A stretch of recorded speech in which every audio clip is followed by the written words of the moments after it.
ಹೆಚ್ಚಾಗಿ ಪಕ್ಷ ಯಾರ್ದು ಅನ್ನೋದು ನಾವು ಗಮನಿಸ್ಕೊಂಡಾಗ ಇದು ದುಷ್ಟರ ಪಕ್ಷ. ಹಾಗಾಗಿ ಸೇರಿಕೊಂಡ ಮೇಲೆ ಈ ಅವನತಿ ಸಹಜವೇ. ಇಂತಹ ದ್ರೋಣಾಚಾರ್ಯರ ಬಳಿ ಇಷ್ಟೆಲ್ಲ ನೋಡಿ ಬೇಸರದಿಂದ ನೊಂದುಕೊಂಡು ಅವರ ಬಳಿ 3 ಬಾರಿ ಪ್ರದಕ್ಷಿಣೆಯನ್ನು ಹಾಕ್ತಾ ಹಾಗೆ ಪಕ್ಕದ ದಿಕ್ಕಿನಲ್ಲಿ ಇನ್ನೊಂದು ಕಡೆ ನೋಡ್ತಾನಂತೆ. ಅಲ್ಲಿ ಮತ್ತೊಬ್ಬನ ಕಳೆ ಬರಹ ಬಿದ್ದಿದೆ. ಯಾರ ಕಳೆ ಬರಹ ಅದು? ಅರೆ ಮುಗಿದಿರ್ತ ಕಣ್ಮಲರ್ ಅಲರ್ಧ ಮೊಗಂ ಕಡಿವಾದ ಕೈಯುಂ ಆಸುರತರಂ ಹಾಗೆ ಕರ್ಚಿದ ಅವುಡುಂ ಬೆರಸಂಯಶರ ಪ್ರಹಾರ ಜರ್ಜರಿತ ಶರೀರನಾಗಿ ನವಲೋಹಿತವಾಧಿಯುಳ್ ಅಳ್ದು ಬಿಳ್ದಿನನ್ ಕುರುಪತಿ ನೋಡಿ ಕಾಣ ಕುರುಪತಿ ನೋಡಿ ಕಾಣ ಅಭಿಮನ್ಯು ಕುಮಾರನಂ ಆಜಿವೀರನ ಕುರುಪತಿ ನೋಡಿ ಕಾಣ ಅಭಿಮನ್ಯು ಕುಮಾರನ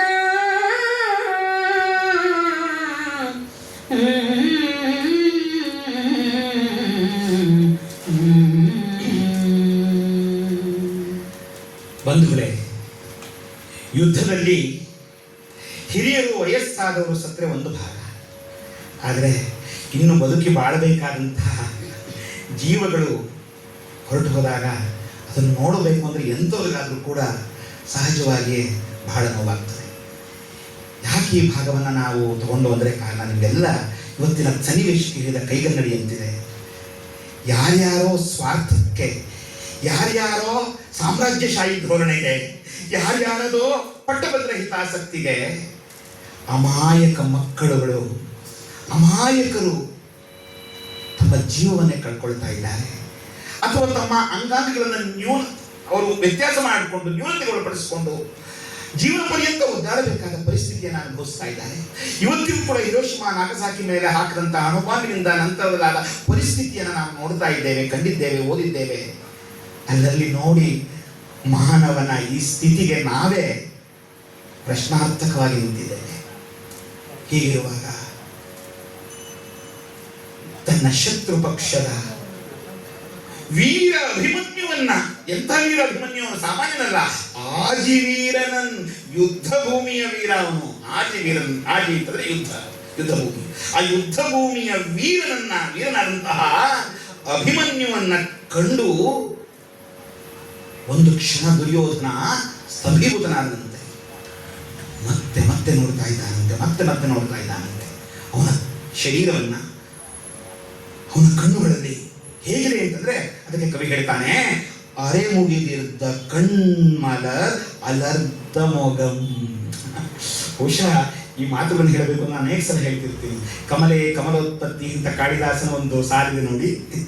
ಕಮಲದಂತಹ ಮುಖದಲ್ಲಿ ಕಮಲದಂತಹ ಕಣ್ಣುಳ್ಳವರು ಅಂತ ನಾವು ಹೇಗೆ ಹೋಲಿಕೆಯನ್ನು ಕೊಡ್ತೇವೆ, ಕಾಳಿದಾಸನ ಉಕ್ತಿ ಹೇಗೆ ನಮಗೆ ವಿಶೇಷ ಅನ್ಸತ್ತೋ ಹಾಗೆ ಇಲ್ಲಿ ರನ್ನ ಎಷ್ಟು ಚಂದ ಪ್ರಯೋಗ ಮಾಡ್ತಾನೆ ಅಂದ್ರೆ, ಅರೆ ಮುಗಿದಿದ್ದ ಕಣ್ಮಲ, ಅರ್ಧ ಮುಚ್ಚಿರುವಂತಹ ಕಣ್ಮಲರ್, ಕಣ್ಣೆಂಬ ಹೂವು ಅಂತ ಹೇಳ್ತಾನೆ.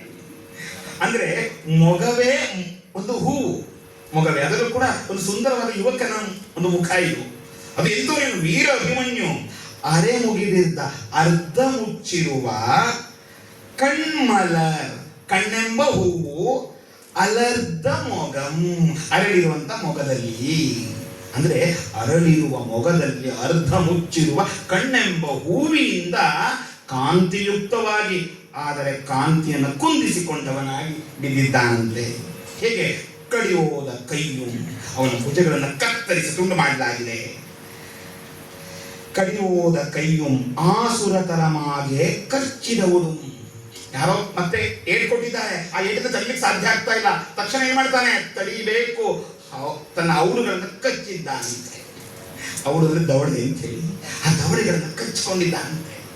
ಅದನ್ನು ನಿಯಂತ್ರಿಸ್ಕೊಳ್ಬೇಕು ಅಂತ ಹೇಳಿ ಬೇರೆಯವರು ಬಿಟ್ಟಂತಹ ಒಂದು ಶರಗಳು ಅಂದರೆ ಬಾಣಗಳ ಪುಂಖಾನುಪುಂಖವಾದ ಬಾಣಗಳ ಒಂದು ಸರಮಾಲೆಯನ್ನೇ ತನ್ನ ಶರೀರಕ್ಕೆ ಒಡ್ಡಿ ನವಲೋಹಿತ ವಾರ್ದಿಯೋಳು ಅಳ್ದ ಎಂತ ಪ್ರಯೋಗ ಮಾಡ್ತಾನೆ ನೋಡಿ. ನನ್ನ ನವಲೋಹಿತ ವಾರ್ದಿ, ಲೋಹಿತ ಅಂದ್ರೆ ರಕ್ತ, ನವಲೋಹಿತ ಹೊಸ ರಕ್ತ ಅಲ್ಲ, ಅದು ಬಿಸಿ ರಕ್ತ ಅಂತ ಅರ್ಥ ಮಾಡ್ಕೊಳ್ಬೇಕು. ಇಲ್ಲಿ ಬಹಳ ಮುಖ್ಯವಾದ ಸನ್ನಿವೇಶ ಇದು.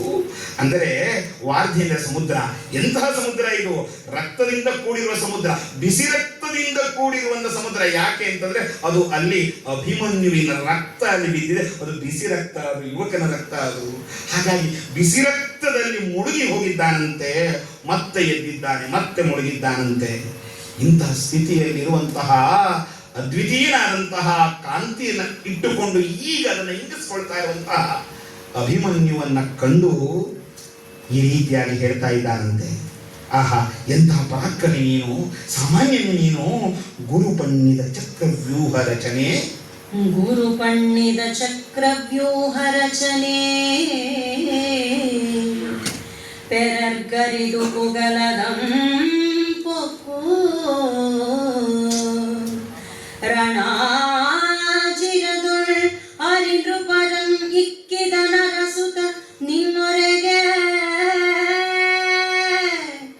ದೊರೆಗೆ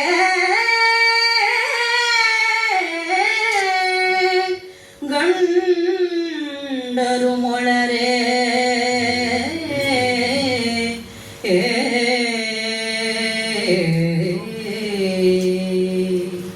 ನಿನ್ನೊರೆ ದೊರೆಗೆ ಗಂಡರು ಮೊಳರೆ. ಆ ಪದ ನೋಡಿ ಹೇಗಿದೆ. ಗುರುಪಣ್ಣಿದ ಚಕ್ರವ್ಯೂಹ ರಚನೆ, ಸಾಮಾನ್ಯ ಅಲ್ಲ ಚಕ್ರವ್ಯೂಹ ರಚನೆ ಎನ್ನುವಂಥದ್ದು. ಗುರು ದ್ರೋಣಾಚಾರ್ಯರು ಸಿದ್ಧಪಡಿಸಿದಂಥದ್ದು ಇದನ್ನು. ಇಂತಹ ದ್ರೋಣಾಚಾರ್ಯರು ರಚಿಸಿದಂತಹ ಈ ಚಕ್ರವ್ಯೂಹವನ್ನು ಭೇದಿಸೋದು ಅಂದರೆ ಸಾಮಾನ್ಯಕ್ಕೆ ಸಾಧ್ಯವಾಗದ ಮಾತು. ಇಂತಹ ಅಸಾಮಾನ್ಯವಾದ ಕೆಲಸವನ್ನ ನೀನು ಮಾಡಿದ್ದೀಯಾ, ಹೊಕ್ಕಿದ್ದೀಯಾ. ರಣಾಜಿರದೊಳು ಯುದ್ಧ ಭೂಮಿಯೊಳು ಅರಿನೃಪರನ್ ಇಕ್ಕಿದ. ಅರಿನೃಪರನ್ ಅಂದ್ರೆ ಶತ್ರು ರಾಜರುಗಳನ್ನ ನೀನು ಸದೆ ಬಡಿದು ಹಾಕಿದೆ, ಅವರ ರುಂಡ ಮುಂಡಗಳನ್ನ ಚೆಂಡ ಹಾಡಿಬಿಟ್ಟೆ. ಇದು ಸಾಮಾನ್ಯ ಅಲ್ಲ. ನರಸುತ, ನರಸುತ ಹೇಗಿದೆ ಪದ. ನರ ಅಂದ್ರೆ ಅರ್ಜುನ ಅನ್ನುವ ಅರ್ಥ. ಏಕೆಂದ್ರೆ ನರನಾರಾಯಣ ಸಂಬಂಧ ಅಲ್ಲಿಯೂ ಕೂಡ ನಾವು ಗಮನಿಸ್ತೇವೆ. ಇಲ್ಲಿಯೂ ಕೂಡ ನರ ಅನ್ನುವಂಥ ಪದವನ್ನು ನಾವು ಅರ್ಜುನನಿಗೆ ವಿಶೇಷವಾಗಿ ಹೇಳುವಂಥದ್ದು. ಹಾಗಾಗಿ ಓ ನರಸುತ, ನಿನ್ನೊರೆದೊರೆಗೆ ಗಂಡರು ಮೊಳರೆ ಅಂಥೇಳಿ ವಿಶೇಷವಾಗಿ ಆ ಮಾತುಗಳನ್ನು ಹೇಳ್ತಾನೆ. ಅಂದ್ರೆ ನಿನ್ನ ಸರಿ ಸಮಾನರಾಗಿ ಹೋರಾಟವನ್ನು ಮಾಡುವವರು ಇನ್ಯಾರಾದರೂ ಇದ್ದಾರೆಯೇ? ನಿನ್ನ ಸಮಾನ ಯಾರೂ ಇಲ್ಲ, ನಿನಗೆ ನೀನೇ ಸಾಟಿ. ಯಾಕಂದ್ರೆ ಅಸಮಬಲ ಭವದ್ವಿಕ್ರಮಂ, ಅಸಮಬಲ ಭವದ್ವಿಕ್ರಮಂ, ಅಸಮಬಲ ಭವದ್ವಿಕ್ರಮಂ, ಅಸಂಭವಂ ಪೆರರ್ಗೆ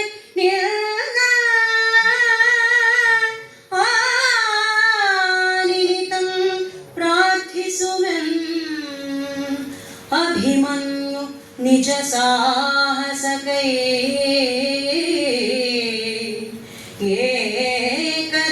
ಏಕದೇಶಾನುಮರಣಂ ಯಮಗಕ್ಕೆ ಗಡ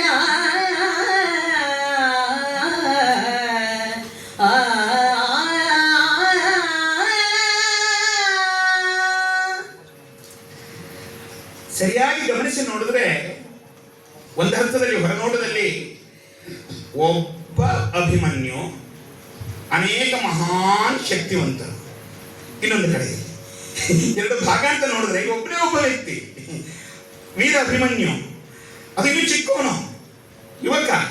ಆದರೆ ಆ ಕಡೆಯಲ್ಲಿ ಎಲ್ಲ ಮಹಾ ದೊಡ್ಡ ಬಲಿಷ್ಠರು, ದೊಡ್ಡ ದೊಡ್ಡ ಪರಿವಾರವೇ ಅಲ್ಲಿ ನಿಂತಿದೆ. ಅನೇಕ ರಾಜ ಮಹಾರಾಜರುಗಳೆಲ್ಲ ಇದ್ದಾರೆ, ಅವ್ರದ್ದೊಂದು ತಂಡ. ಇದು ನಿಜವಾಗಿಯೂ ಕೂಡ ಅಸಮಬಲ ಅಂತ. ಸಮಬಲ ಅಲ್ಲ ಅನ್ನೋ ಹೊರ ಅರ್ಥ, ಆದರೆ ಒಳ ಅರ್ಥ ಅದಲ್ಲ. ನಾವು ಎಲ್ಲ ಇಷ್ಟು ಜನ ಒಬ್ಬರಿದ್ರು ಕೂಡ ನೀನ್ ಒಂದೇ ಸಾಕು ನಮಗೆ ಒಂದು ತಕಡೆ ಇದ್ದ ಹಾಗೆ ಅಂತ. ನಿನ್ನ ಪರಿಶ್ರಮಕ್ಕೆ ನಿನ್ನ ಸಾಮರ್ಥ್ಯಕ್ಕೆ ನಾವೇ ಅಸಮಬಲರಾಗಿ ಬಿಟ್ಟೆವು. ಅಸಮಬಲ ಭವದ್ವಿಕ್ರಮಂ ಅಸಂಭವಂ ಅಸಂಭವಂ. ನಿನ್ನ ಗೆಲ್ಲೋದೇ ನಮಗೆ ಸಾಧ್ಯವಾಗ್ತಿರ್ಲಿಲ್ಲ. ಆ ಥರದಲ್ಲಿ ನೀನು ಹೋರಾಟವನ್ನ ಮಾಡಿದೆ. ಸಾಮಾನ್ಯವೇ ನೀನು. ಒಬ್ಬ ವ್ಯಕ್ತಿ ಬಹಳ ಕಷ್ಟ ಇದು. ನಾವು ಸುಲಭವಾಗಿ ಒಪ್ಕೊಳ್ಳಿಕ್ಕೆ ಸಾಧ್ಯ ಇಲ್ಲ. ಸಿನಿಮಾದಲ್ಲೂ ಕೂಡ ಕೆಲವು ಸಲ ತೋರಿಸ್ತಾರೆ, ನಾಯಕ ನಟ ಹೋರಾಟವನ್ನು ಮಾಡುವಾಗ, ಯುದ್ಧ ಮಾಡುವಾಗ, ಅಥವಾ ಇವಾಗ ಒಂದು ಒಳ್ಳೆ ಫೈಟಿಂಗ್ ಸನ್ನಿವೇಶ ಬಂತು ಅಂದ್ಕೊಳ್ಳೋಣ, ಆ ಸಂದರ್ಭದಲ್ಲಿ ಒಬ್ಬ ನಾಯಕ 10 ಜನ 15 ಜನ 20 ಜನರು ಹೊಡೆದ್ರೆ ಆಹಾ ಶಭಾಷ್ ಸೂಪರ್ ಅಂತ ಹೇಳ್ತೀವಿ. ಆದರೆ ವಾಸ್ತವದಲ್ಲಿ ಇದೆಷ್ಟು ಸರಿ ಯೋಚನೆ ಮಾಡ್ತೀವ? ಇಲ್ಲ. ಯಾಕಂದ್ರೆ ವಾಸ್ತವದಲ್ಲಿ 2 ಹೊಡಿಬೋದು, 3 ಜನ ಹೊಡಿಬೋದು, 5 ಜನರು ಹೊಡಿಬೋದು, 10-20 ಜನರು ಒಟ್ಟಿಗೆ ಹೊಡಿತಾರೆ ಅಂತಂದ್ರೆ ಇದು ಯಾಕೋ ಸ್ವಲ್ಪ ಜಾಸ್ತಿ ಆಯ್ತಲ್ವಾ ಅನ್ಸುತ್ತೆ. ಆದ್ರೆ ಕೆಲವರು ಮಾಡ್ತಾರಂತೆ. ಹೇಗೆ ಮಾಡ್ತಾರೆ ಅಂದ್ರೆ ಅದು ವಿಶೇಷವಾದ ಶಕ್ತಿ, ಸೂಪರ್ ಪವರ್ ಅಂತ ಹೇಳಿದಾಗ ಆ ಸೂಪರ್ ಪವರ್ ನಾವು ಭಾವಿಸ್ಕೊಂಡಾಗ ಮಾತ್ರ ನಮ್ಮಲ್ಲಿ ರಂಜನೀಯವಾಗಿ ಕಾಣಲಿಕ್ಕೆ ಸಾಧ್ಯ ಆಗುತ್ತೆ. ಆ ನೋಟ ಅದು ದೃಶ್ಯವಾಗಿರ್ಬೋದು ಅಥವಾ ಕಾವ್ಯಾನುಸಂಧಾನ ಆಗಿರ್ಬೋದು. ಇಲ್ಲಿ ನಮ್ಮ ಸಹಜವಾಗಿ ಅಭಿಮನ್ಯು ಅಂತಹ ಶಕ್ತಿಯನ್ನು ತೋರಿಸ್ತಾ ಅಸಮಬಲನಾಗಿ ನಿಂತಿದ್ದಾನಂತೆ. ಅದಕ್ಕಾಗಿ ಹೇಳ್ತಾ ಇದ್ದಾರೆ, ಇದು ಪೆರರ್ಗೆ, ಸಾಮಾನ್ಯರಿಗೆ, ಬೇರೆಯವರಿಗೆ ಇದು ಅಷ್ಟು ಸುಲಭ ಅಲ್ಲ, ನಿನ್ನಿಂದ ಮಾತ್ರ ಸಾಧ್ಯ. ಇಗೋ ನಾನಿಲ್ಲಿ ಪ್ರಾರ್ಥಿಸ್ತಾ ಇದ್ದೇನೆ, ಏ ಅಭಿಮನ್ಯು, ನಿಜ ಸಾಹಸದ ಏಕದೇಶ ಅನುಮರಣಂ ಯಮಗಕ್ಕೆಗಡ. ಯಮಗಕ್ಕೆಗಡ ಬಂಧುಗಳೇ, ದುರ್ಯೋಧನ ಕೈ ಮುಗಿದು ಕೇಳ್ತಾ ಇದ್ದಾನೆ, ಪ್ರಾರ್ಥಿಸ್ತಾ ಇದ್ದಾನಂತೆ ಅಭಿಮನ್ಯುವಿನ ಬಳಿ. ಏನಂತ? ನಿನ್ನ ಸಾಹಸದ ವೀರ ಮರಣವು ಒಂದಂಶ ನನ್ನಲ್ಲಿದ್ದರೆ ಅಂತಹ ಸಾವು ನನಗೆ ಬರಲಿ, ನನಗೆ ಬರಲಿ. ಕ್ಷತ್ರಿಯರಿಗೆ ಯಾವುದು ಮುಖ್ಯ ಅಂತಂದ್ರೆ, ಕ್ಷತ್ರಿಯರಿಗೆ ಹೋರಾಟವೇ ಮುಖ್ಯ. ರಣಭೂಮಿಯಲ್ಲಿ, ರಣರಂಗದಲ್ಲಿ ತನ್ನ ವಿರೋಧಿಗಳೊಂದಿಗೆ ತಾನು ಪರಾಕ್ರಮಯುಕ್ತವಾಗಿ ಹೋರಾಟ ಮಾಡೋದಿದೆಯಲ್ಲ. ಒಂದು ಮಾತಿದೆ, ಗೆದ್ದರೆ ಸಿಂಹಾಸನ, ಸೋತರೆ ಸತ್ತರೆ ತೊಂದರೆ ಇಲ್ಲ, ವೀರ ಸ್ವರ್ಗ, ವೀರ ಸ್ವರ್ಗ. ಅದಕ್ಕಾಗಿ ನಾವು ಹೇಳೋದು, 100 ವರ್ಷ ಹಂದಿಯಾಗಿ ಬಾಳುವುದಕ್ಕಿಂತ 3 ವರ್ಷ ನಂದಿಯಾಗಿ ಬಾಳೋಣ, ನಂದಿಯಾಗಿ ಬಾಳೋಣ. ಮನುಷ್ಯ ಹೇಗೆ ಬದುಕ್ತಾ ಅನ್ನೋದು ಮುಖ್ಯ ಆಗ್ತದೆ, ಇನ್ಯಾವುದು ಮುಖ್ಯ ಆಗೋದಿಲ್ಲ ನಮಗೆ.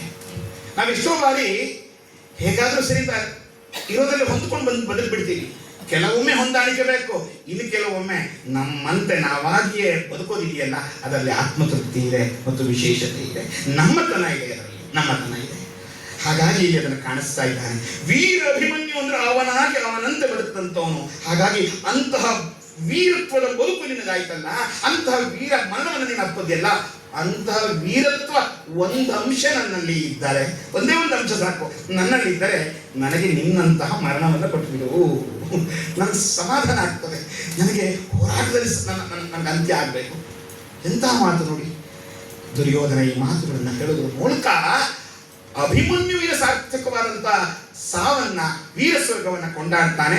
ಶತ್ರುಪಾಳಿಯವನಾದರೂ ಕೂಡ ಅವನನ್ನ ಶ್ರೇಷ್ಠ ಅಂತೇಳಿ ಕೈ ಮುಗಿದು ನಮಸ್ಕರಿಸ್ತಾ ಆ ಕಡೆ ತಿರುಗ್ತಾ, ಹಾಗೆ ತನ್ನ ಮಗನು ಕೂಡ ಸತ್ತಿದ್ದಾನೆ ನೆನಪಾಗ್ತದೆ. ಅದೇ ದೂರದಲ್ಲಿ ತನ್ನ ಮಗ ಲಕ್ಷಣ ಕುಮಾರ, ಹೆಸರಿಗೆ ತಕ್ಕಂತೆ ಲಕ್ಷಣನಾಗಿದ್ದಂತೆ ಅವನು. ಅಂತಹ ಲಕ್ಷಣ ಕುಮಾರ ಸತ್ತಿರುವ ಒಂದು ಅಂಶವನ್ನ ಮನಗೊಂಡು ತನ್ನ ಮಗನನ್ನ ಹುಡುಕೊಂಡು ಅವನ ಬಳಿ ಹೇಳ್ತಾ ಇದ್ದಾನಂತೆ. ಈ ರೀತಿಯಾಗಿ ಹೇಳ್ತಾ ಇದ್ದಾನಂತೆ. ಯಾಕೆ? ಸಹಜ ಪುತ್ರ ಸ್ನೇಹ ಕಾತರ ಹೃದಯನಾಗಿ ಗಾಂಧಾರಿ ನಂದನನ್ ಭಾನುಮತಿ ನಂದನನ ವದನಾರವಿಂದಮಂ. ಈ ರೀತಿಯಾಗಿ ನೋಡ್ತಾ ಇದ್ದಾನೆ. ಕವಿ ಚೆನ್ನಾಗಿ ಬಳಸ್ತಾನೆ ಪದ. ಅಂದ್ರೆ ಗಾಂಧಾರಿ ನಂದನ ಯಾರು? ದುರ್ಯೋಧನ. ಯಾರನ್ನು ನೋಡ್ಲಿಕ್ಕೆ ಹೋಗ್ತಾ ಇದ್ದಾನೆ? ಭಾನುಮತಿ ನಂದನನ, ಅಂದರೆ ತನ್ನ ಪುತ್ರನಾದಂತಹ ಲಕ್ಷಣ ಕುಮಾರನನ್ನ ನೋಡ್ತಾ ಇದ್ದಾನಂತೆ. ಈ ರೀತಿ ಹೇಳ್ತಾ ಇದ್ದಾನಂತೆ. ಜನಕಂಗೆ ಜಲಾಂಜಲಿಯಂ ತನೋಭವಂ ಕೊಡುವುದು ಉಚಿತಂ. ಜನಕಂಗೆ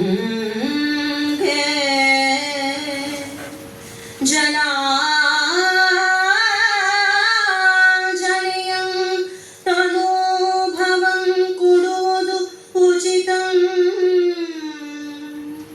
ಅದು ಗೆಟ್ಟಿಗಳ್ ನಿನಗೆ ಆ ಕೊಡುವಂತಾದುದೇ.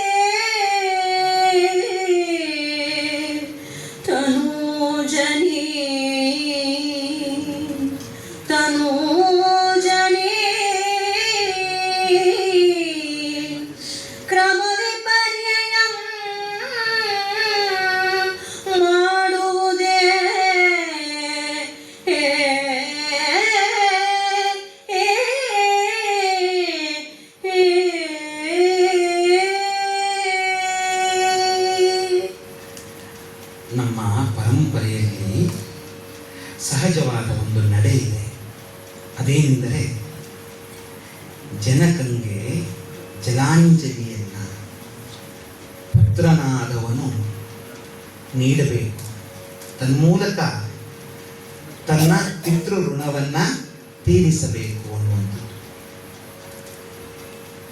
ಈ ಸಮಾಜಕ್ಕೆ ಪ್ರಸ್ತುತ ಸನ್ನಿವೇಶಕ್ಕೆ ಅದು ಪುತ್ರನಾಗಿರಬಹುದು ಅಥವಾ ಪುತ್ರಿಯಾಗಿರಬಹುದು, ಯಾರಾದರೂ ಸರಿ, ತನ್ನ ತಂದೆಗೆ ತಾನು ಪಿತೃ ಋಣವನ್ನು ಅವರ ಕಾಲಾನಂತರದಲ್ಲಿ ಅವರಿಗೆ ಬೇರೆ ಬೇರೆ ರೀತಿಯ ಕರ್ಮಗಳನ್ನು ಮಾಡೋದ್ರ ಮೂಲಕ ತೀರಿಸಬೇಕು ಅಂತೇಳಿ ಶಾಸ್ತ್ರ ಸ್ಪಷ್ಟವಾಗಿ ಹೇಳಿದೆ. ಮುಖ್ಯವಾಗಿ ವ್ಯಕ್ತಿಗೆ ದೇವ ಋಣ, ಪಿತೃ ಋಣ, ಮತ್ತೆ ಋಷಿ ಋಣವೇ ಇವತ್ತು ಸಮಾಜ ಋಣ ಅಂತ ನಾವು ಹೇಳುವಂಥದ್ದು. ಹಾಗೆ ರಾಷ್ಟ್ರ ಋಣ ಬಹಳ ಮುಖ್ಯವಾಗಿ ಇವತ್ತು ಬೇಕಾಗಿರುವಂಥದ್ದು. ಈ ರಾಷ್ಟ್ರ ಋಣ ಇವೆಲ್ಲವನ್ನು ನಾವು ತೀರಿಸಬೇಕಾಗ್ತದೆ, ನಮ್ಮ ಆದ್ಯ ಕರ್ತವ್ಯ ಇವೆಲ್ಲ. ಈ ಹಿನ್ನೆಲೆಯಲ್ಲಿ ನಾವು ಗಮನಿಸುವುದಾದರೆ ಜನಕಂಗೆ ಜಲಾಂಜಲಿಯನ್ನ ಅಂದ್ರೆ ಜಲ ಅಂಜಲಿ, ನೀರಿನ ಒಂದು ಬೊಗಸೆಯಿಂದ ಅರ್ಪಿಸುವಂಥದ್ದು. ಸಮೂಹವನ್ನು ನಾನು ಕೊಡಬೇಕು, ಅಂದ್ರೆ ತರ್ಪಣವನ್ನು ನಾನು ಕೊಡಬೇಕು ತಂದೆಗೆ. ಯಾರು? ಲಕ್ಷಣ ಕುಮಾರ ಕೊಡಬೇಕಿತ್ತು ದುರ್ಯೋಧನಿಗೆ. ಆದ್ರೆ ಇಲ್ಲೇನಾಗ್ತಾ ಇದೆ?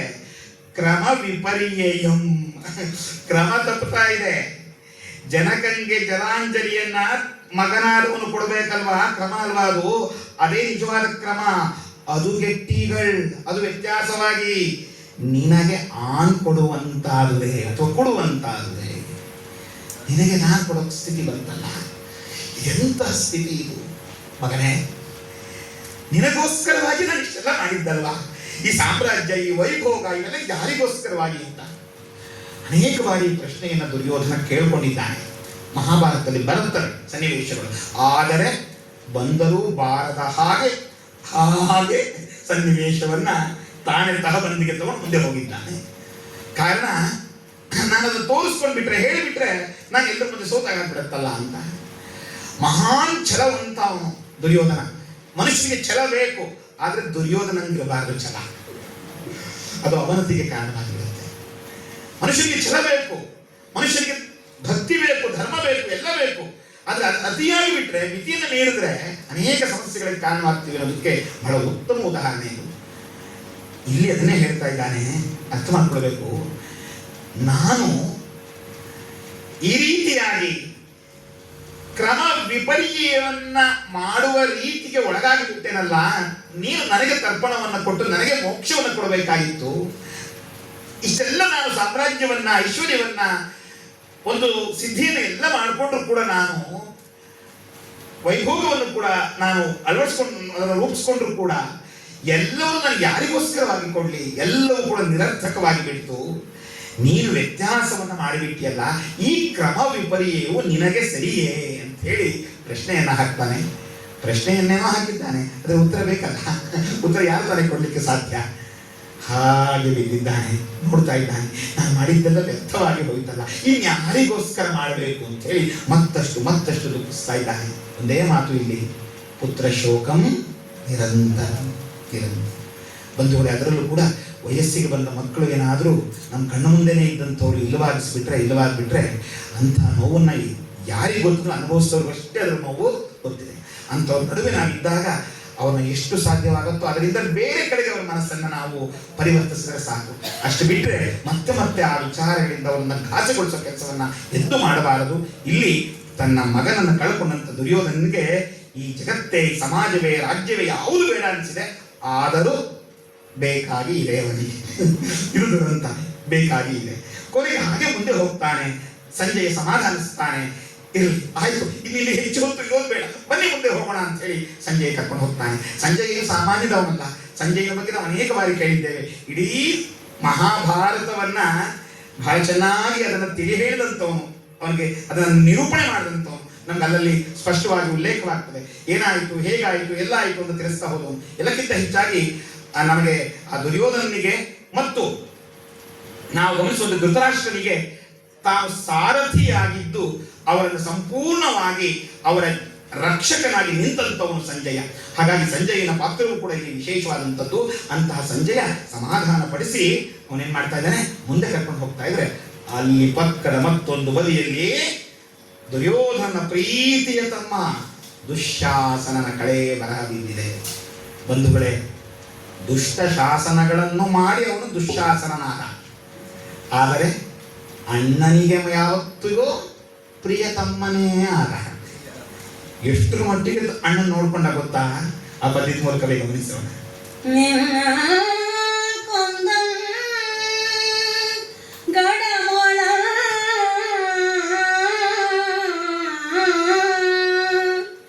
ಇನ್ನும் கொந்தவனன் இக்கி கொல்லದೆ மாண்டதன் இன்னும் ಮೊಳಂ ಗಡಸಾಲನೆ ನಿನ್ನಯ ಕೂರ್ಮೆಗಂ ಅದೆನ್ನ ಸೌಧರ್ಮಿಗೆಗಂ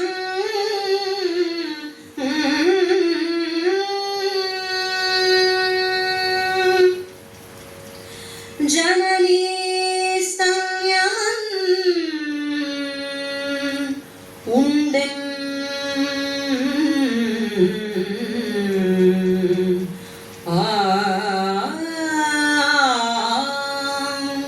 ಬಳಿಕೆ ನೀ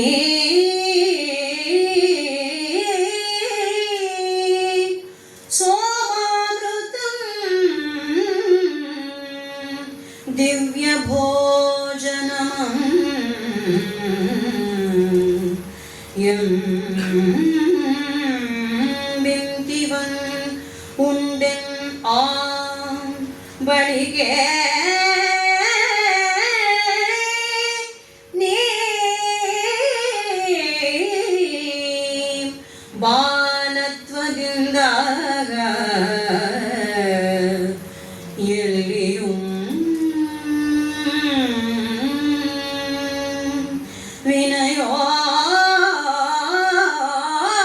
ವಿನಯೋಲ್ಲಂಘನಮಂ ಆದುದಿಲ್ಲ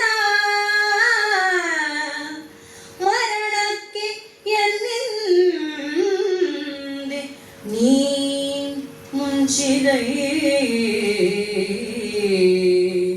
ಮೊನೆಯೊಳ್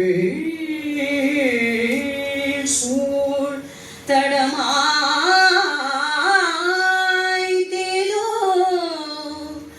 ಒಂದೆಡೆಯೊಳಂ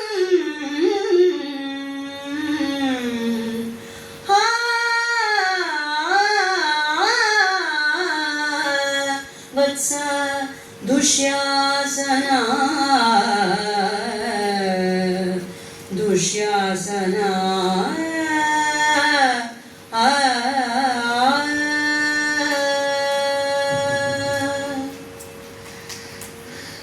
ಭೈರವನ ರೀತಿಯಲ್ಲಿ ನಾನು ಅಕ್ರಮವನ್ನು ಮಾಡಲಿಲ್ವಲ್ಲ ಅಂತ ಹೇಳಿ ಪ್ರಾರಂಭದಲ್ಲಿ ಸಿಂಧು ಭೈರವಿಯನ್ನು ತಗೊಂಡ್ರೆ, ಪ್ರತಿಯೊಂದು ಸಂಗತಿಗಳನ್ನ ನಾನು ಗಮನಿಸಬೇಕು, ಗಮನಿಸಿ ನೋಡಿದರೆ ಸ್ಪಷ್ಟವಾಗತ್ತೆ ಅಂತ ಹೇಳಿ ಪ್ರತಿಯೊಂದನ್ನು ಗಮನಿಸುತ್ತಾ ವಾಸಂತಿಯಲ್ಲಿ ನಂತರದ ಪದ್ಯವನ್ನು ಕೂಡ ಹಾಡಿದ್ದಾರೆ. ಬಂಧುಗಳೇ, ಗಮನಿಸೋಣ, ಗಮನಿಸಬೇಕಾಗಿದೆ. ದುಶ್ಯಾಸನನ್ನ ಕಂಡಾಗ ದುರ್ಯೋಧನ, ಛೇ ಎಂತಹ ಸ್ಥಿತಿ ನನ್ನದು, ನಾನು ನಿನ್ನ ಪ್ರೀತಿಗೆ ನಿನ್ನ ರೀತಿಗೆ ಸರಿಯಾಗಿ ನಿಲ್ಲುವ ಕಾರ್ಯ ಮಾಡಲಿಲ್ವಲ್ಲ, ನಾನೆಂತವನು, ಛೇ ನನ್ನನ್ನು ನಾನು ಹೇಗೆ ಒಪ್ಪಿಕೊಳ್ಳಲಿ ಅಂತ ಹೇಳಿ ತನ್ನನ್ನು ತಾನೇ ಆತ್ಮನಿಂದನಿಗೆ ಉರಿಯಾಗ್ತಾ ಇದ್ದಾನಂತೆ, ಆತ್ಮನಿಂದನಿಗೆ ಅವನು ಮುಂದಾಗ್ತಾ ಇದ್ದಾನಂತೆ. ನಿನ್ನ ಕೊಂದಂ ಗಡಮೊಳನ್ ಇನ್ನು, ನಿನ್ನನ್ನು ಕೊಂದವನು ಇನ್ನೂ ಕೂಡ ಜೀವಂತವಾಗಿ ಚೆನ್ನಾಗಿ ಇದ್ದಾನೆ ಈಗಲೂ ಕೂಡ. ಯಾರೋನು? ಭೀಮಸೇನ. ಭೀಮಸೇನ ಕೊಂದವನನ್ನು ಇಕ್ಕಿ ಕೊಲ್ಲದೆ, ನಿಜವಾಗಿ ನಿನ್ನ ಮೇಲೆ ಪ್ರೇಮವನ್ನು ನಾನು ಇಟ್ಕೊಂಡಿದ್ದೇ ಆಗಿದ್ರೆ, ನಿನ್ನ ಮೇಲಿನ ನನ್ನ ಒಡನಾಟ ಸತ್ಯವೇ ಆಗಿದ್ರೆ ಅವನನ್ನು ಏನ್ ಮಾಡಬೇಕಾಗಿತ್ತು? ನಾನು ಇಷ್ಟದಾಗಲೇ ಕೊಂದು ಹಾಕಬೇಕಾಗಿತ್ತು, ಅವನನ್ನ ಇಲ್ಲ ಅನಿಸ್ಕೊಳ್ಬೇಕಾಗಿತ್ತು. ಆದರೆ ಅದು ಕೂಡ ನಾನು ಮಾಡಲಿಕ್ಕೆ ಇನ್ನೂ ಕೂಡ ಸಾಧ್ಯವಾಗಿಲ್ಲ ನನಗೆ. ಯಾಕೆ ನನಗೆ ಈ ರೀತಿ ಆಯಿತು? ನಿನ್ನ ಪ್ರೀತಿಗೆ ನಾನು ಕೊಡುವ ಪ್ರತಿ ಪ್ರೀತಿಯೇ ಇದು. ಪ್ರಶ್ನೆ ಮಾಡಿ ಹೇಳ್ತಾನೆ ನೋಡಿ ಅದನ್ನ ಹೇಗೆ. ನೀನು ನನ್ನ ಮೇಲೆ ಇಟ್ಟಂತಹ ನಂಬಿಕೆ, ಪ್ರೀತಿ, ಗೌರವ, ಕೂರ್ಮೆಗಂ ಇದೆನ್ನ ಸೌಧರ್ಮಿಕೆಯೇ, ಸದ್ಗುಣಗಳೇ ಇಲ್ಲ ಇಲ್ಲ ಇಲ್ಲ. ಅಂದರೆ ನಿನ್ನ ವಿರೋಧಿಗಳನ್ನ ನಾನಿನ್ನೂ ಹತ್ತಿಕ್ಕಿಲ್ಲ ಅಂತಂದ್ರೆ ನಾನು ನಿನ್ನ ಪ್ರೀತಿಗೆ ತೋರಿಸಿದ ಭಕ್ತಿ ನಿಷ್ಠೆ ಅಲ್ಲ. ಯಾಕೆ ಅಂತ ಯೋಚನೆ ಮಾಡಿದ್ರೆ ಸ್ಪಷ್ಟವಾಗ್ತದೆ. ಯಾವತ್ತಾದ್ರೂ ಎಲ್ಲಾದ್ರೂ ನೀನು ತಪ್ಪಿದ್ದೀಯಾ, ವ್ಯತ್ಯಾಸ ಮಾಡಿದ್ದೀಯಾ? ಇಲ್ಲವೇ ಇಲ್ಲ. ಎಲ್ಲಿಂದ ಅದು? ಜನನಿ ಸ್ತನ್ಯಮನ್ ಉಂಡೆನ್ ಆಮ್ ಬಳಿಕೆ ನೀನ್. ಸಹಜವಾಗಿ ತಾಯಿಗೆ ಮೊದಲ ಮಗನಾಗಿ ನಾನು ಬಂದೆ, ಹಾಗಾಗಿ ತಾಯಿ ಎದೆ ಹಾಲನ್ನ ಮೊದಲು ನಾನು ಕುಡ್ದೆ, ಆಮೇಲೆ ನೀನು ಕುಡ್ದವನು. ಅಂದ್ರೆ ಮೊದಲು ನನಗೆ ಕೊಟ್ಟು ಆಮೇಲೆ ನೀನು ತಗೊಂಡವನು. ಅಲ್ಲಿಂದ ಪ್ರಾರಂಭವಾದದ್ದು. ಎಲ್ಲ ಕಡೆಯಲ್ಲೂ ಕೂಡ ಮೊದಲು ಅಣ್ಣನಿಗೆ ಆಮೇಲೆ ನನಗೆ ಅಂತಾನೆ ಬಂದವನು ನೀನು. ಅದು ಎಲ್ಲೆಲ್ಲಿ? ಸೋಮಾಮೃತಮಂ. ದೊಡ್ಡ ದೊಡ್ಡ ಸಂದರ್ಭಗಳಲ್ಲಿ ನಾವು ಪ್ರೀತಿಯಿಂದ ವಿಶೇಷವಾದಂತಹ ಒಂದು ಕಾರ್ಯಕ್ರಮವನ್ನು ಮಾಡಿದಾಗ ವಿಶೇಷವಾದ ಪಾನೀಯಗಳನ್ನು ತಗೊಳ್ತೀವಲ್ಲ, ಸೋಮಾಮೃತ ಅಂತ. ಅಂದ್ರೆ ಮತ್ತೇರಿಸುವ ಪಾನಕವೋ ರಾಮಪಾಯಸವೋ ಏನೋ ಗೊತ್ತಿಲ್ಲ, ಒಟ್ಟಾರೆಯಾಗಿ ವಿಶೇಷವಾದಂತಹ ಪಾನಕಗಳನ್ನ, ಆ ಪಾನಕಗಳನ್ನು ಸೋಮಾಮೃತ, ಸೋಮವೆಂಬ ಬಳ್ಳಿಯ ರಸ, ಸರಿಯಾಗಿ ಹೇಳಬೇಕಾದ್ರೆ ಕ್ರಮದಲ್ಲಿ ಹೇಳೋದಾದ್ರೆ ಸೋಮವೆಂಬ ರಸದ ಬಳ್ಳಿ ಸೋಮವೆಂಬ ಬಳ್ಳಿಯ ರಸಕ್ಕೆ ಸೋಮಾಮೃತ ಅಂತ ಹೇಳ್ತೇವೆ. ಅದು ಮತ್ತೇರಿಸುವಂಥದ್ದು. ಅಂತಹ ಅಂದ್ರೆ ಇವತ್ತಿನ ದೃಷ್ಟಿಯಲ್ಲಿ ಹೇಳುವುದಾದ್ರೆ ಮದ್ಯ ಅಂತ ಹೇಳ್ಬೋದು. ಅಂತಹ ಸೋಮರಸವನ್ನು ಕುಡಿಯುವಾಗ ಆಗ್ಬೋದು, ದಿವ್ಯ ಭೋಜನಗಳನ್ನ ನಾನು ಸ್ವೀಕಾರ ಮಾಡುವಾಗಾಗಿರ್ಬೋದು, ಇನ್ನು ಯಾವುದೇ ಸಂದರ್ಭಗಳಲ್ಲಾಗಿರ್ಬೋದು, ಎಲ್ಲ ಸಂದರ್ಭಗಳಲ್ಲೂ ಮೊದಲು ನೀನು ಕುಡಿತಾ ಇದ್ದೆ. ಅಂದ್ರೆ ಮೊದಲು ನನಗೆ ಕೊಡ್ತಾ ಇದ್ದೆ, ಆಮೇಲೆ ನೀನು ತಗೊಳ್ತಾ ಇದ್ದೆ. ಅಂದ್ರೆ ಮೊದಲು ಅಣ್ಣನಿಗೆ ಅಂತ ಹೇಳ್ತಾ ಇದ್ದೆ, ಆಮೇಲೆ ನೀನು ತಗೊಳ್ತಾ ಇದ್ದೆ. ಎಲ್ಲಿಯೂ ಕೂಡ ಬಾಲತ್ವದಿಂದ ಎಲ್ಲಿಯೂ ವಿನಯೋಲ್ಲಂಘನ ಮಾಡುವುದಿಲ್ಲ, ಎಲ್ಲಿಯೂ ಕೂಡ ವ್ಯತ್ಯಾಸವನ್ನ ಕಿಂಚಿತ್ತು ನೀನು ಮಾಡಿದವನಲ್ಲ. ಅಷ್ಟು ನಿಷ್ಠೆಯನ್ನ, ಪ್ರೀತಿಯನ್ನ ಅಣ್ಣನಾದ ನನ್ನ ಮೇಲೆ ಇಟ್ಟುಕೊಂಡಿದ್ದೆ. ಆದರೆ ಇದು ಸರಿಯೇ, ಮರಣಕ್ಕೆ ನೀನ್ ಮುಂಚಿದೈ. ಆ ಮಾತು ನೋಡಿ ಹೇಗಿದೆ. ಮರಣಕ್ಕೆ ಮಾತ್ರ ನೀನು ಮುಂಚೆಯಾಗಿ ಬಿಟ್ಯಾ, ಮೊದಲಾಗಿ ಬಿಟ್ಯಾ. ಬಹಳ ಚೆನ್ನಾಗಿ ಹೇಳ್ತಾನೆ ಕವಿಯಲ್ಲಿ, ಮರಣಕ್ಕೆ ಎನ್ನಿಂದೆ ನೀನ್ ಮುಂಚಿದೈ, ಮೊನೆಯೋಳು ಸೂಳ್ ತಡಮಾಯ್ತಿದೆ. ಸೂಳ್ ಅಂದ್ರೆ ಸರದಿ. ಇಲ್ಲೊಂದರಲ್ಲಿ ಮಾತ್ರ ನೀನು ಏನ್ ಮಾಡಿಬಿಟ್ಟೆ, ಸರದಿಯನ್ನ ನೀನು ತಪ್ಪಿಬಿಟ್ಟೆ, ಸರದಿಯನ್ನ ವ್ಯತ್ಯಾಸ ಮಾಡಿಬಿಟ್ಟೆ. ಈ ರೀತಿಯಾಗಿ ಈ ಸರದಿಯಲ್ಲಿ ನೀನು ತುದಿಯಲ್ಲಿ ನೀನು ವ್ಯತ್ಯಾಸವನ್ನು ಮಾಡಿಬಿಟ್ಟೆ. ಕೊನೆಯ ಭಾಗದಲ್ಲಿ ವ್ಯತ್ಯಾಸವನ್ನು ಮಾಡಿದ್ದು ನನಗೆ ಬಹಳ ನೋವು ಕೊಡ್ತಾ ಇತ್ತು, ತಗೊಳ್ಳಿಕ್ಕೆ ಸಾಧ್ಯ ಆಗ್ತಿಲ್ಲ. ಅಣ್ಣನಾಗಿ ನಾನು ಮೊದಲು ಸಾಯಬೇಕಿತ್ತು, ಹೋಗ್ಬೇಕು. ಹಿರೀಕ ನಾನಿದ್ದೇನೆ, ಆಮೇಲೆ ನೀನು ಬದುಕಿ ಬಾಳಬೇಕಾಗಿತ್ತು. ಆದ್ರೆ ಇಲ್ಲೇ ವ್ಯತ್ಯಾಸವನ್ನು ಮಾಡಿಬಿಟ್ಟಿಲ್ಲ. ಆ ವತ್ಸ ದುಶ್ಯಾಸನ, ವತ್ಸ ಅಂದ್ರೆ ಮಗನೇ ಅಂತ ಪ್ರೀತಿಯ ಮಾತು. ಹಾಗಾಗಿ ದುಶ್ಯಾಸನ, ನೀನು ನನ್ನನ್ನು ಬಿಟ್ಟು ಹೋಗ್ಬಿಟ್ಟಿಯಲ್ಲ, ನನಗೆ ಇನ್ಯಾರು ಗತಿ, ಇನ್ಯಾರು ಮತಿ ಅಂತ ಹೇಳಿ ಪ್ರಶ್ನಿಸ್ತಾ ತನ್ನವರನ್ನೆಲ್ಲ ಕಳ್ಕೊಂಡಂತಹ ದುರ್ಯೋಧನ ಹಾಗೆ ಮುಂದೆ ಹೋಗ್ತಾ ಕೊನೆಗೆ ತನ್ನ ಪ್ರಾಣ ಸ್ನೇಹಿತನಾದಂತಹ ಕರ್ಣನನ್ನು ನೋಡ್ತಾರೆ. ಕರ್ಣನನ್ನು ನೋಡಿದೊಡನೆ ಧಾರಾಕಾರವಾಗಿ ಕಣ್ಣಿಂದ ನೀರು ಸುರಿತಾ ಇದೆ ಅಂತೆ, ಧಾರಾಕಾರವಾಗಿ ಸುರಿತಾ ಇದೆ. ಇಷ್ಟು ಹೊತ್ತು ತಳ್ಕೊಂಡಿದ್ದಂಥವನು ಈಗ ಬೇರೆ ಮಾತಿಲ್ಲ. ಕಾರಣ ಕರ್ಣ ತನ್ನ ಪ್ರಾಣದ ಗೆಳೆಯ, ಎಲ್ಲಕ್ಕಿಂತ ಹೆಚ್ಚಾಗಿ ಅವನ ಯಶಸ್ಸಿನಲ್ಲಿ ಅವನಲ್ಲಿಯೇ ತನ್ನನ್ನು ತಾನು ಕಂಡಂಥವನು, ಸಂಭ್ರಮಿಸಿಕೊಂಡಂಥವನು. ಅವರಿಬ್ಬರ ಸ್ನೇಹ ಎಂಥದ್ದು, ಅವನ ಮಾತುಗಳನ್ನು ಕೇಳಬೇಕು. ರನ್ನ ಯಾವ ರೀತಿಯಲ್ಲಿ ಅವನ ಕೈ ಹೇಳಿಸಿದ್ದಾನೆ ಆ ಮಾತುಗಳನ್ನೇ ಕೇಳಬೇಕು. ಈ ರೀತಿಯಾಗಿ ಹೇಳ್ತಾ ಇದ್ದಾನಂತೆ. ಆನು ದುಶ್ಯಾಸನನು ನೀನು ಮೂವರೇ ದರ್